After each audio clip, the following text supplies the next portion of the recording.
good to have you here in studio, Yuka. So you're starting with the latest on that extravagant raid at the Louvre. We're more than 2 days on now at this point. That's right. Well, and now the first estimate on the value of the stolen crown jewels has come out. According to the Paris prosecutor, they're worth 88 million euros. But that monetary estimate does not include the historical value for France, which to many, of course, is priceless. And they weren't insured. Rachel Griffith says more.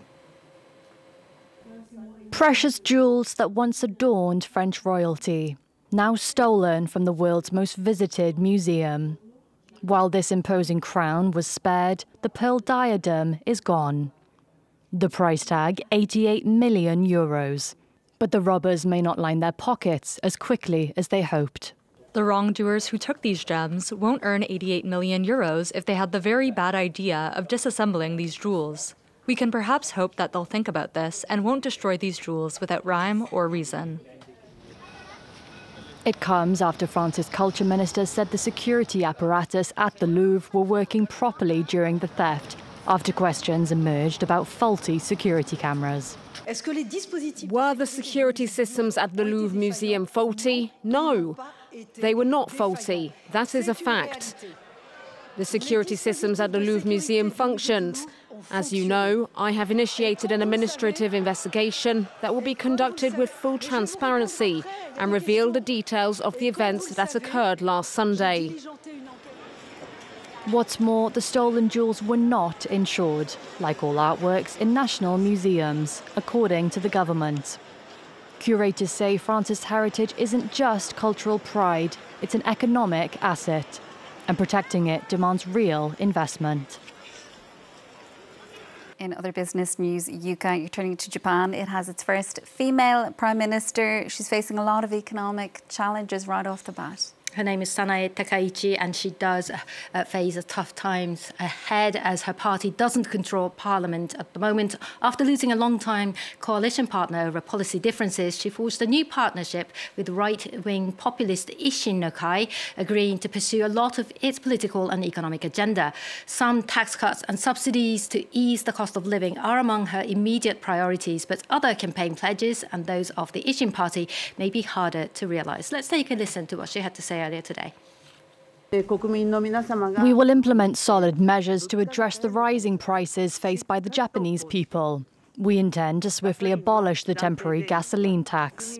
The goal is to increase take-home income and reduce household burdens. This is the core of our economic measures.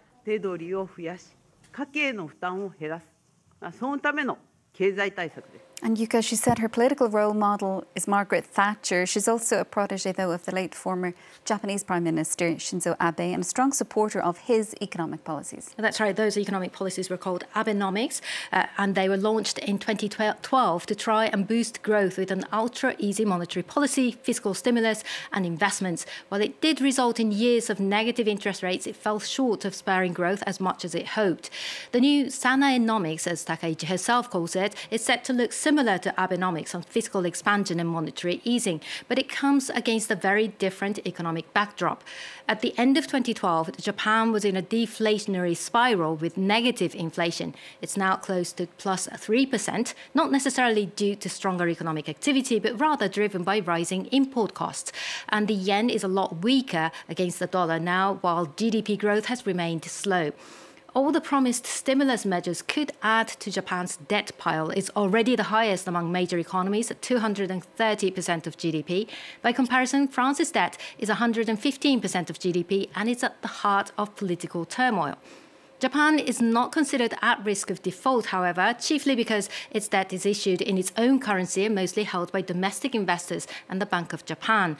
Takaichi has pledged to reduce Japan's net debt, which subtracts the government's total financial assets from its debt obligations. But that's an unconventional measure of fiscal health, as assets such as pension funds cannot really be used to pay back the debt. A more common indicator is the primary balance, which is the difference between a country's tax revenue and its spending. On this front, nearly a third of Japan's budget is financed by new debt.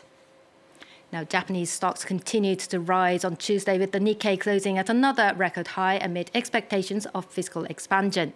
Global stocks mostly traded in positive territory this Tuesday, but Wall Street ended trading on a mixed note, with the Nasdaq going into the red and the S&P 500 flat at the close. And that's it from the business desk. Thanks so much, Yuka.